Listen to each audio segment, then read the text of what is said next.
Special train से रामेश्वरम धाम की तीर्थ यात्रा। आज ही अपनी सीट बुक कराएं tripurayatra.com पर।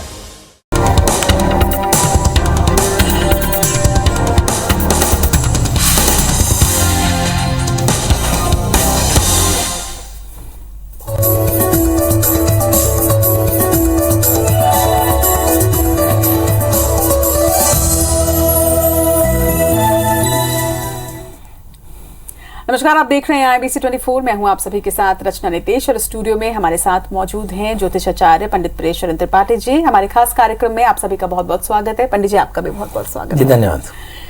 भारत में लगभग 80% किशोर अत्यधिक गुस्सा, खीज या फिर आक्रामकता की समस्या से जूझ रहे हैं। अब ऐसे में सवाल उठता है कि ये समस्या होती क्यों है? क्या ग्रहों की चाल की वजह से इस तरह की समस्या उत्पन्न होती है? और अगर ग्रहों की चाल है तो फिर इस समस्या का ज्योतिष में क्या समाधान है? आज पंडित जी से इस पर चर्चा भी करेंगे। इसके साथ ही इससे जुड़े अगर आप सभी के मन में कोई भी सवाल हो, अपने बच्चों से रिलेटेड कोई सवाल हो, तो आप हमें कॉल कर सकते हैं 0771-400-8777 पर। तो चलिए कार्यक्रम की शुरुआत करते हैं और सबसे पहले जान लेते हैं आज के राहु काल और पंचांग के बारे में। आज शुभ संवत 2079 शक 1944 सूर्योदय दक्षिणायन का श्रावण महीने की शुक्ल पक्ष की द्वादशी तिथि है और दिन मंगलवार।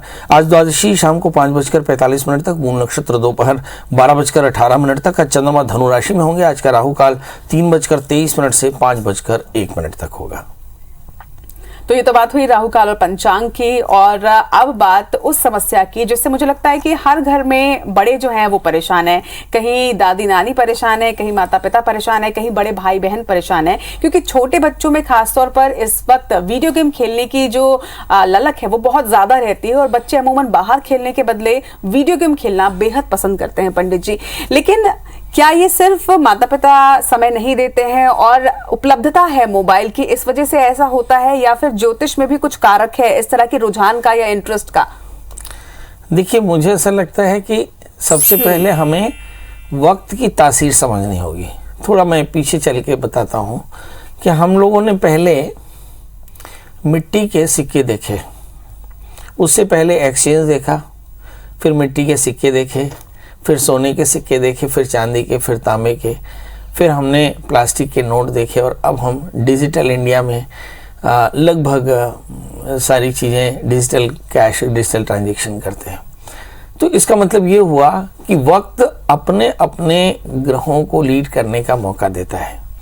जैसे जब हम माटी के सिक्के इस्तेमाल करते थे तब हमारी मंगल की लीडिंग चलती थी, यानी मंगल लीड करता था।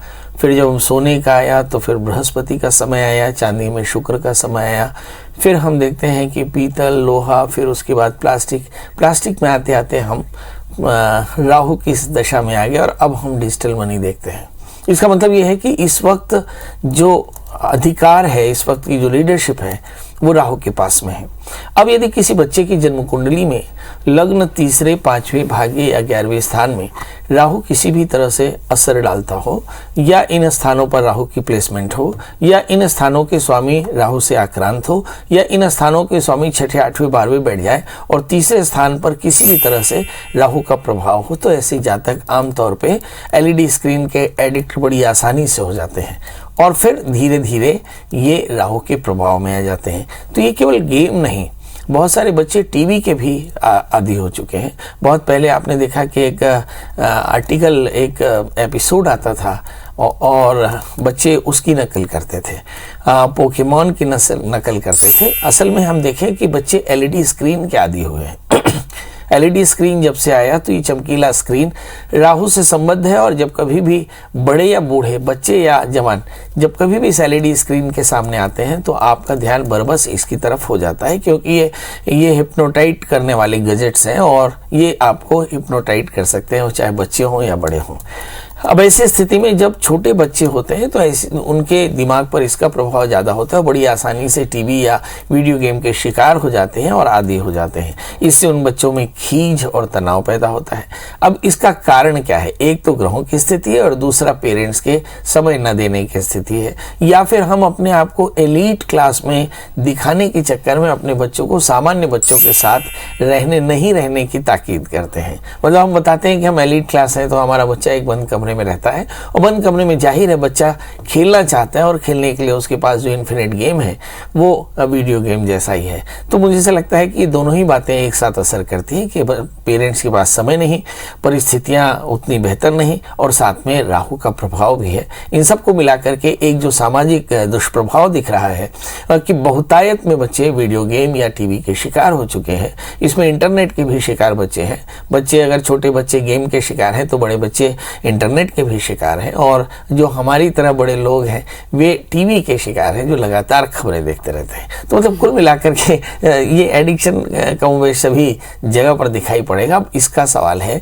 इसका निदान क्या हो सकता है? तो पहली बात तो यही कि राहु के कारण है, इसलिए राहु की शांति कराएं, दत्तात्रेय कवच का पाठ करें, या फिर आप भगवान शिव का आराधन करें, या फिर अज्ञात पितरों का श्राद्ध कराएं, हनुमान जी की पूजा करें, बहते पानी में कोयला बहाएं, बंदरों को बैगन खिलाएं, गरीबों को कंबल बांटें, और साथ में हनुमान जी को हर मंगलवार को छुआरे खिलाएं। ये कुल ऐसी चीजें हैं जिससे राहु को शांत किया जा सकता है। मगर एक बात इन सब में कॉमन है, जब तक हम मानवीय समाज में आकर के अपने बच्चों की परवरिश नहीं करेंगे, या हम खुद भी मानवीय समाज में नहीं आएंगे, तब तक इस समस्या से निजात नहीं मिल सकती। इसलिए अपने बच्चों को बच्चों के साथ खेलने दें, मैदान में खेलने दें, थोड़ा सा वर्कआउट कराएं, ताकि आपके बच्चों में खीज या जो यंत्रवत उनका जो स्वभाव है वो खत्म ना हो जाए, और बच्चा सामान्य मनुष्य की तरह व्यवहार करना न शुरू कर दे।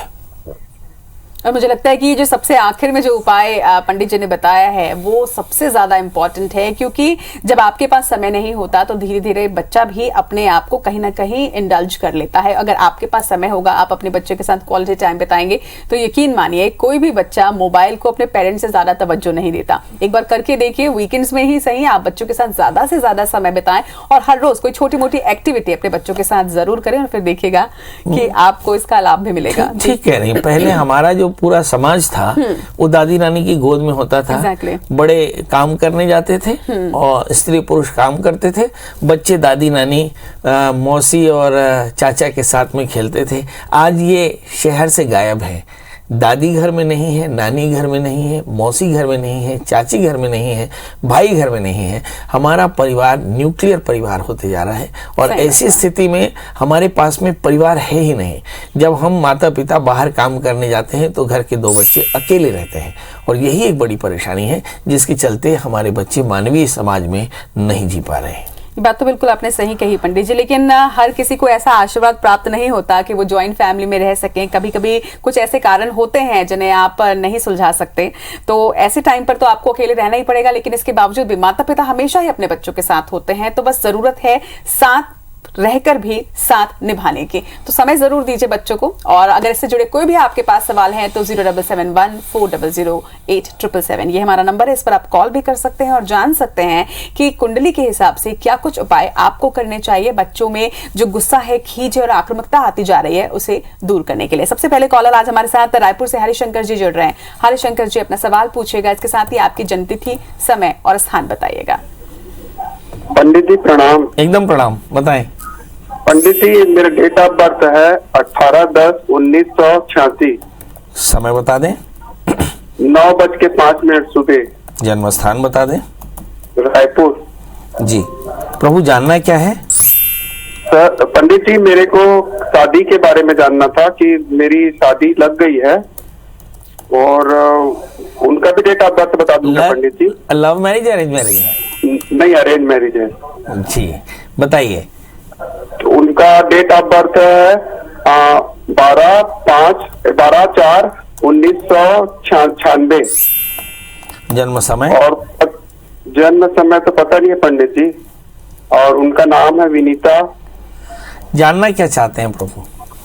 और 25 नवंबर को मेरा क्या बोलते हैं सर, ये पंडित जी ये लगा है शादी का तारीख वो सही है कि नहीं, और बताइए। 25 नवंबर को शादी लगा है, तो वो सही है कि मुहूर्त सही है कि नहीं ये जानना था, और सुखी जीवन कैसे रहेगा, कैसा रहेगा। चलिए ये देखते हैं। आप जानना चाहते हैं कि शादी होने वाली है, देर से शादी हो रही है, शादी के लिए थोड़े से पॉजिटिव हैं। सवाल यह है कि क्या मेरी शादी के बाद का जीवन अच्छा रहेगा, नहीं रहेगा, तो उसके लिए क्या उपाय करना चाहिए। चलिए आइए देखते हैं। आपकी जन्म कुंडली में आपका जन्म लग्न है वृश्चिक, आपकी राशि है मेष, आपकी शादी लगने वाली 25 नवंबर को, मगर लग्न में शनि है और सप्तमी शुक्र 12वें स्थान में है। इसका मतलब क्या होता है? Shani is a cause of delay, dispute and disturbance before and after marriage. Shani शादी में व्यवधान पैदा करते हैं, शादी के पहले और शादी के वक्त, शादी के बाद भी। तो इसके लिए सबसे पहला तो काम यह है कि आप शादी से पहले नांदीमुख शादी के साथ में एक अर्क विवाह करा लें। अर्क विवाह शनिवार, रविवार या हस्त नक्षत्र में किया जाने वाला आध्यात्मिक उपक्रम है, जिसके करने से दाम्पत्य जीवन आगे सुखी होता है और शादी के कष्ट दूर होते हैं और आसानी से शादी हो जाती है। इसका मतलब ये हुआ कि आपकी शादी में भी प्रॉब्लम आने वाली है। तो जल्दी से शनिवार या रविवार को एक हस्त नक्षत्र में आप अपना अज्ञातपित अर्क विवाह करा लें और साथ में एक 4 कैरेट का बढ़िया सा मोती और 4 कैरेट का पुखराज धारण करें। रविवार का सोमवार का व्रत करें, भगवान शिव का आराधन करें तो कल्याण होगा। और जैसा कि आप सभी को पता ही है कि सोशल मीडिया के माध्यम से भी आप हमारा ये खास शो दे सकते हैं। इसके लिए आपको इंस्टाग्राम, ट्विटर के साथ ही फेसबुक पर हमारे चैनल को सब्सक्राइब करना होगा और वहां पर आप इसे लाइव देख सकते हैं। पंडित जी, सोशल मीडिया के माध्यम से भी कुछ सवाल हम तक पहुंच रहे हैं, जिनमें से एक सवाल ले लेते हैं। मुझे लगता है इनकी जन्म तिथि जो है वो है 15 जुलाई 97। टाइमिंग है सुबह के 6 बजे। जीत इनका नाम है और ये जानना चाहते हैं कि इनका फ्यूचर कैसा रहेगा, इसके साथ ही जॉब के क्या योग हैं। जी, सोशल मीडिया के सभी दर्शकों का स्वागत। आप अपनी डिटेल फटाफट लिख दें ताकि रचना जी जल्दी जल्दी आपके प्रश्न पूछ सकें, बहुत अच्छा रहेगा। आप अपनी डिटेल दें। अब हम बात करते हैं जी डेका जी की, जो मंगलदई से प्रश्न जानना चाहते हैं कि आपका जन्मलग्न कर्क है, आपकी राशि तुला है, भविष्य कैसा रहेगा। चूंकि भाग्येश बृहस्पति हैं और आपके 7वें स्थान में हैं और सप्तमेश शनि आपके भाग्य स्थान में, इसका मतलब ये स्थान परिवर्तन का योग है, जिसका मतलब ये होता है कि शादी के बाद का जीवन आपका काफ़ी अच्छा रहेगा। इसलिए यदि आप चाहते हो कि कुछ अच्छा हो तो जल्दी से शादी कर लें, मगर शादी में थोड़ी सी परेशानी है। शादी से पहले एक छोटा सा विवाह कराना बिल्कुल न भूलें। जहाँ तक सवाल आगे के भविष्य का है तो शनि में मंगल और उसके बाद राहु की दशाएं, उसके बाद गुरु शनि और फिर उसके बाद बुध की महादशा। मतलब ऐसा कह सकते हैं कि आने वाला समय आपके लिए बेहद अच्छा है, क्योंकि मंगल के बाद राहु के बाद गुरु और फिर उसके बाद में बुध की महादशा शुरू हो जाएगी, जो आपके लिए बहुत लकी होगी। अब कुल मिलाकर के आपके पास में मंगल की महादशा यानी दशमेश की दशा चलने वाली, जो 3रे स्थान में है। मतलब आने वाले 1 वर्ष के भीतर आपको एक शानदार नौकरी मिल जाएगी। सवाल है करना क्या चाहिए। आपके 2रे स्थान में राहु, 8वें स्थान में केतु है, तो नित्य भगवान शिव का अभिषेक करें। 4 कैरेट का बढ़िया सा मूंगा, 4 कैरेट का पुखराज पहने, गुरुवार का व्रत करें और साथ में गुड़ चने का दान करते रहें। तो आप देखेंगे कि जल्दी से आपका करियर भी अच्छा हो जाएगा। और जहाँ तक सवाल शादी का है तो शादी में थोड़ी सी परेशानी जरूर आ सकती है। शादी से पहले एक छोटा सा अर्क विवाह करा ले तो फायदा होगा। चलिए, तो सोशल मीडिया के माध्यम से भी आप कमेंट्स में अपने सवाल पूछ सकते हैं, लेकिन इसके साथ ही आपकी जन्म तिथि, समय और स्थान वहां पर लिखना मत भूलिएगा। इस वक्त कॉलर्स का भी रुख कर लेते हैं। बेमित्रा से चंद्रकला जी हमारे साथ हैं। चंद्रकला जी, अपना सवाल और उसके साथ ही आपकी जन्म तिथि, समय और स्थान। चंद्रकला जी फटाफट बताएं डेट ऑफ बर्थ, टाइम और प्लेस। प्रणाम पंडित जी। जी प्रणाम, एकदम प्रणाम। बताइए फटाफट डेट ऑफ बर्थ। मैं चक्रवाल से चंद्रकला बोरी, मेरा जन्म तिथि 7/7/1988। शादी के बारे में पूछना है, होगी कि नहीं। एक बार सुबह के 4 बजे, दिन गुरुवार। नहीं, एक धीरे से अपनी जन्म तारीख धीरे से बताएं। 7/7/1988। 7 अप्रैल 1986। ओके, 86 नहीं, 88, 88। हाँ जी बताइए क्या जानना चाहती हैं। शादी के लिए पूछ रहे पंडित जी, क्योंकि बहुत लेट हो गया, तो होगा कि नहीं सर। आपको कोई लड़का पसंद है? लड़का तो पसंद था, पर वो उसकी शादी हो गई, अभी नहीं, अभी अब कोई। चलिए, अब कितनी जल्दी शादी करना चाहती हैं? मैं तथास्तु कहूँगा, भगवान जी से आज मैं बोलूँगा कि आपकी शादी जल्दी हो जाए। चलिए मैं बता देता हूँ कि आपकी शादी 17 अप्रैल 2023 के पहले हो जाएगी। शादी का मुहूर्त नवंबर में है, मतलब जाहिर है कि आपकी शादी फरवरी के पहले हो जाएगी, क्योंकि मार्च अप्रैल में शादियां नहीं होती। ऐसी स्थिति में मान लीजिए कि 28 फरवरी से पहले आपकी शादी हो जाएगी, मगर शादी में कोई परेशानी है। 7वें स्थान में आपके शनि है और शनि के कारण आपकी शादी में काफ़ी परेशानी है। मुझे से लगता है कि आप किसी रिलेशन में थी, वहाँ शादी इसलिए नहीं हो पाई क्योंकि कास्ट की या आइडियोलॉजिकल कोई प्रॉब्लम थी, मगर ये प्रॉब्लम आगे भी आ सकती है। इसलिए शादी से पहले एक छोटा सा कुंभ विवाह करा लीजिए और मंगल का व्रत करिए, नमक तेल का त्याग करिए, मंगल सूत्र का पाठ करिए, मंगल यंत्र की पूजा करिए और हो सके तो एक 4 कैरेट का बढ़िया सा पन्ना और 4 कैरेट का उपल धारण करें। आप देखिएगा कि बहुत जल्दी आपकी शादी हो जाएगी। चलिए अगले कॉलर हमारे साथ भाटापारा से खगेश्वर जी जुड़ रहे हैं। खगेश्वर जी, अपना सवाल, साथ ही आपकी जन्मतिथि, समय और स्थान। जी पंडित जी नमस्कार। जी नमस्कार। मेरी बेटी का जन्म 31 जुलाई 2022 को। एक मिनट फिर से, आराम से 31 जुलाई 2022 को हाँ 6:34 में सुबेरे शाम। जी सुबह।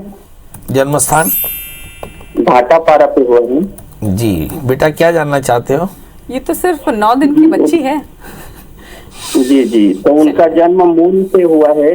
अच्छा। तो उसका प्रभाव क्या रहेगा और उसका उपाय क्या कर सकते हैं? जी, चलिए आइए उसका नाम जानते क्या है? हैं। ये भी एक अच्छी बात है कि मूल का प्रभाव क्या रहेगा। हमारे यहाँ पे रेवती, अश्विनी, अश्लेषा, मघा, ज्येष्ठा, मूल, ये 6 नक्षत्र जो हैं वो नक्षत्र गंड दोष युक्त माने जाते हैं। यानी इन 6 नक्षत्रों में कोई बच्चा पैदा हो तो कहते हैं कि मूल पढ़े, और इसमें 27 दिन की पूजा लगती है। यानी 27वें दिन विधिवत नक्षत्र की शांति होती है और इसमें 7 स्थानों का जल और 5 तरह के पत्ते और सर्व औषधि 27 छेद वाले घड़े से माता पिता स्नान करते हैं, विधिवत मूल की शांति कराते हैं, नांद मुख श्राद्ध के साथ में हवन तर्पण मार्जन आदि कराते हैं। इससे ये शब्द कष्ट दूर हो जाता है। दूसरा प्रश्न कि मघा नक्षत्र में बच्चा जन्म हुआ है तो उसका फल क्या होगा? उसका फल कुछ नहीं, उसका फल बड़ा अच्छा है, क्योंकि किसी भी नक्षत्र में 2 घटी शुरुआत के 2 घटी अंत के ही ज्यादा कष्टदायी होते हैं और इस बच्चे का जन्म उससे बाहर है। इसलिए मघा नक्षत्र के मूल का दोष माता पिता पर नहीं लगने वाला है। आमतौर पर मूल दोष पितरादि संबंधियों, ऐसा कहा जाता है कि पितरों को इसका कष्ट आ सकता है, यानी माता पिता, दादा दादी, सास ससुर, इस पर इसका असर पड़ता है। कभी कभार धन पर भी पड़ता है, पर इस बच्चे के भाग्य में ऐसा नहीं है। इस बच्चे का जन्मलग्न कर्क है, इसकी जो राशि है वो सिंह है, इसके 10वें स्थान में मंगल राहु है। पिता इसके पैदा होने के बाद तरक्की करेंगे। भाग्य स्थान में बृहस्पति, बच्चा बहुत भाग्यशाली है। लग्न में बुध सूर्य, बच्चे को बुधादित्य योग है। 4थे स्थान में केतु, बच्चा बड़ा सामाजिक प्रतिष्ठित होगा। 7वें स्थान में शनि, इसे अच्छा पार्टनर मिलेगा। मतलब कुल मिलाकर के इस बच्चे के भाग्य में कहीं कोई तकलीफ नहीं है। मगर एक बात जरूर है कि आप मघा नक्षत्र के आने पर ग्रह शांति, विधिवत नक्षत्र शांति याद से करा लीजिएगा। उसमें भी खासकर गो प्रसव, यानी एक सूपे में बच्चे को रख करके और गाय को आटा और गुड़ खिलाएं और बच्चे जो गाय है वो बच्चे को चाटती है, इसे गो प्रसव कहते हैं। ये गो प्रसव याद से करा लीजिएगा तो कल्याण होगा। चलिए उम्मीद करते हैं कि बच्चे का जो भविष्य होगा बहुत ही सुखद होगा और बच्ची आपके कुल का और आपका नाम भी बहुत रोशन करें। इन्हीं सारी बातों के साथ, उपायों के साथ उम्मीद ये भी करते हैं कि जितने भी हमारे कॉलर्स हैं, जितने भी हमारे दर्शक हैं, उन सभी का जो दिन है वो शुभ हो, मंगलमय हो। इन कामनाओं के साथ आज विराम देते हैं। जाते जाते एक बात कि जीवन में सफल होने के लिए सिर्फ और सिर्फ 2 बातों की जरूरत होती है। एक आपकी मेहनत और ईमानदारी की, और दूसरा ईश्वर की कृपा की और बड़ों के आशीर्वाद की। तो यदि आप जीवन में सचमुच में सुखी होना चाहते हैं तो खूब मेहनत करें, बच्चे खूब पढ़ें, व्यापारी खूब अच्छे से व्यापार करें, नेता खूब सेवा करें और जो सामाजिक कार्यकर्ता है समाज का हित करें। याद रखें कि थोड़ी होशियारी अंततः आपके जीवन में कष्ट पैदा कर सकती है। हम कल चर्चा करेंगे पैसे के बारे में, जी, कि पैसा जिसे हम अर्थ कहते हैं वो कब अर्थ होता है और कब अनर्थ होता है, हम इस पर चर्चा करेंगे। हमारे यहाँ लिखा है कि धर्मात् संजायते अथवा धर्मात् कामो विजायते धर्म एवा परगाय तस्मात् धर्मं समाचरेत्। जो हम पैसे कमाते हैं उसकी तासीर क्या होती है, क्या पैसे की भी तासीर होती है, क्या पैसा भी बीमारी पैदा करता है, इस पर चर्चा करेंगे। जी तो चलिए कल एक बार फिर से हाजिर होंगे लेकर सितारे हमारे, लेकिन आज के लिए दीजिए हमें इजाजत। नमस्कार।